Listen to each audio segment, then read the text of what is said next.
एक पुलिसमैन जो है वो ड्यूटी करके आ रहा था, नाइट ड्यूटी। रास्ते में एक नवयुवती मिली तो उसने कहा कि मैं रास्ता भूल गई हूं और आज आप अपने घर ले चलो। उसका ब्याह हुआ नहीं था, पवित्र भाव से घर ले गया। जब घर में ले गया तो फिर उसका अपवित्र भाव हो गया उस युवती का। वो तो घर ही था। सुबह निकल गई साथ, बड़ा खुश हुआ कि यार। दूसरे दिन फिर वही मिली तो उसने कहा आज तो घर नहीं भटकी होगी। बोले नहीं, कल से हमारी आपकी मित्रता होगी, हम रोज आपको यहीं मिला करेंगे। अब वो मानसिक शक्ति से युक्त वो पुलिस में, और वो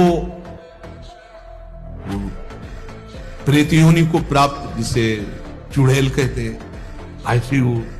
अब वो तो महीना भर में वो सूख गया, पीला शरीर हो गया।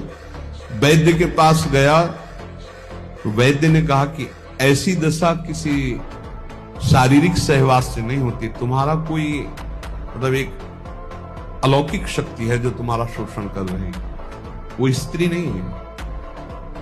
उसने कहा फिर भी आप दवा हमें शक्तिवर्धन के लिए दीजिए, हम तो चलने लायक नहीं रह गए। तो पुरानी रद्दी में कहीं गीता जी के कोई परिचय में श्लोक जैसे लिखे तो पुराने उसमें गीता जी के श्लोक, उसमें उसने पुड़िया बना दी। वो पुड़िया ऐसे डाल ली और उसने जाके गुस्सा में दरवाजा बंद कर लिया कि आज से हम मिलेंगे ही नहीं, हमारा तो जीवन ही बर्बाद हो गया। तो देखा पार्श्व में बैठी, उसके होश उड़ गए। उसने कहा कि आप कौन हो, कहां से आई हो? तो इतने दिन उससे मिल रहे, अभी ये नहीं जान रहे कौन हो? बोले कहां से आए हो? तो झरोखे से आई। तो उसके होश उड़ गए, झरोखे से आई इसका मतलब?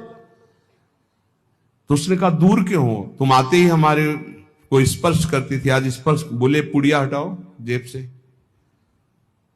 उसने पुड़िया में क्या? बोले इसमें गीता का श्लोक लिखा हुआ है, मैं तुम्हें स्पर्श तब तक नहीं करूंगी जब तक है। और देखो तुम हमें तनिक भी प्यार करते हो तो पुड़िया हटाओ। उसने कहा पुड़िया कैसे हटा सकते हैं? अब उस दिन वो बैठी रही पर स्पर्श नहीं हुआ और समय आने पर चली गई। दूसरे दिन उसने गीता का पूरा जेबे में रख लिया और जहां आती ना यदा यदा धर्मस्य ग्लानिर्भवति, आना ही बंद हो गया।